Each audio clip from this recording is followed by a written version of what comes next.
Ever had an idea, let's say at dawn, 3 a.m. in the midst of the night, and by the time the morning came, before sunrise, it just evaporated. It just went with the wind, and you just don't know what happened to it. I'll tell you what happened to it.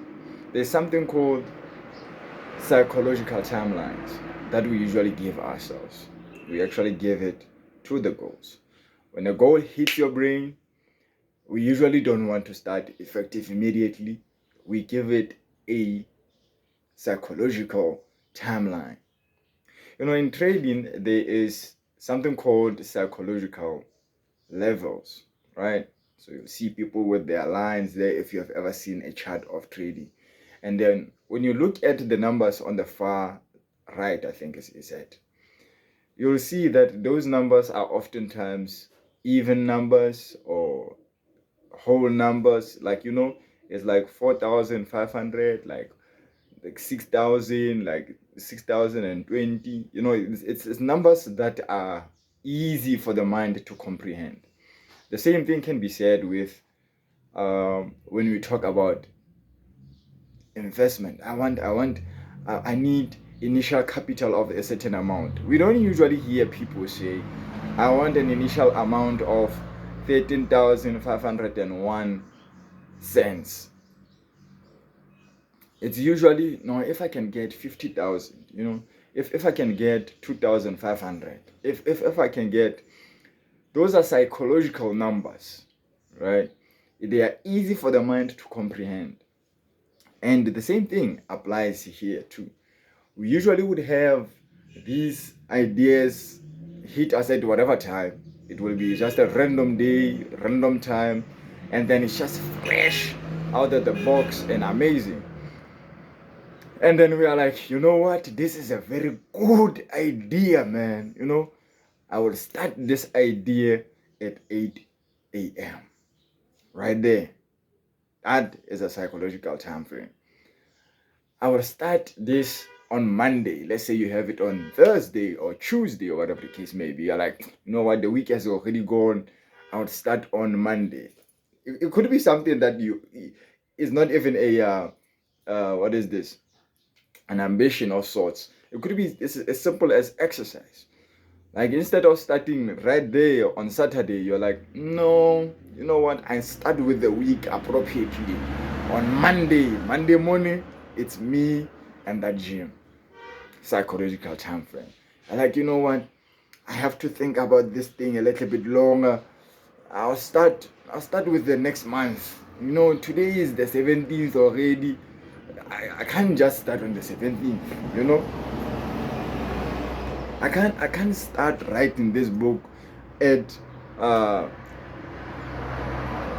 47 minutes past 3. Like it doesn't sound right. It's not okay. I'll start tomorrow.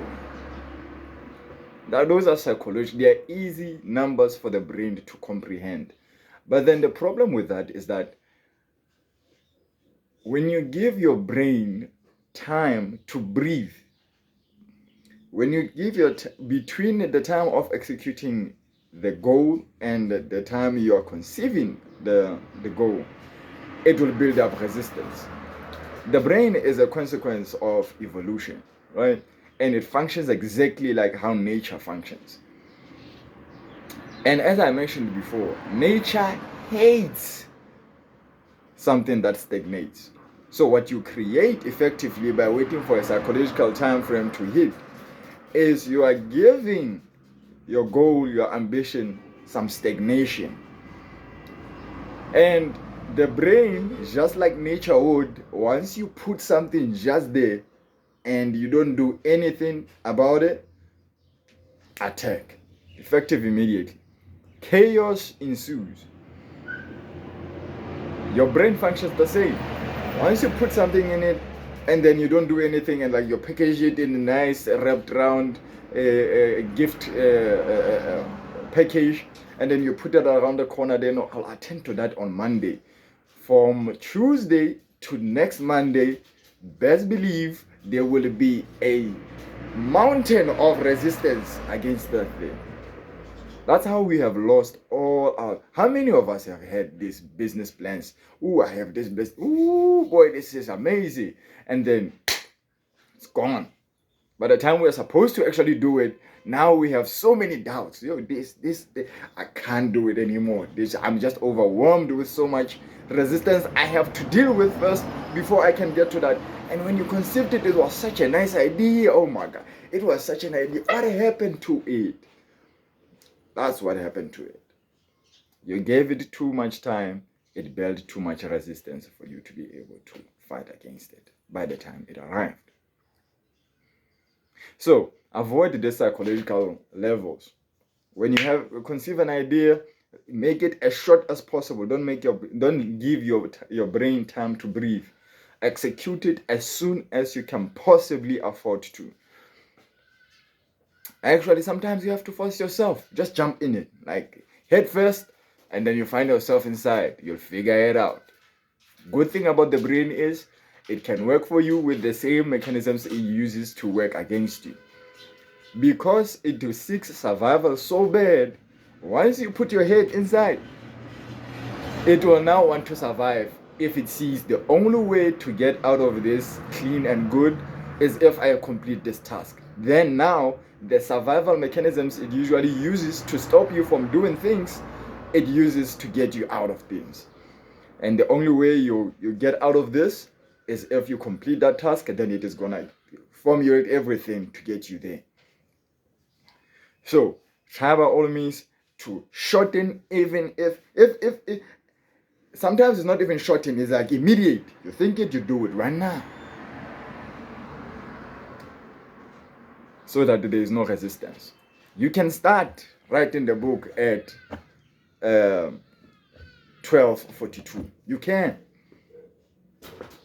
The same amount of effort you're gonna take, and the same amount of the same amount of ink, the same amount of pages, the same amount of time that it will take you to write a chapter, it is going to be the same when you start now at 8:42 or 8:17 as it would take you if you started at 12 o'clock exactly on Monday.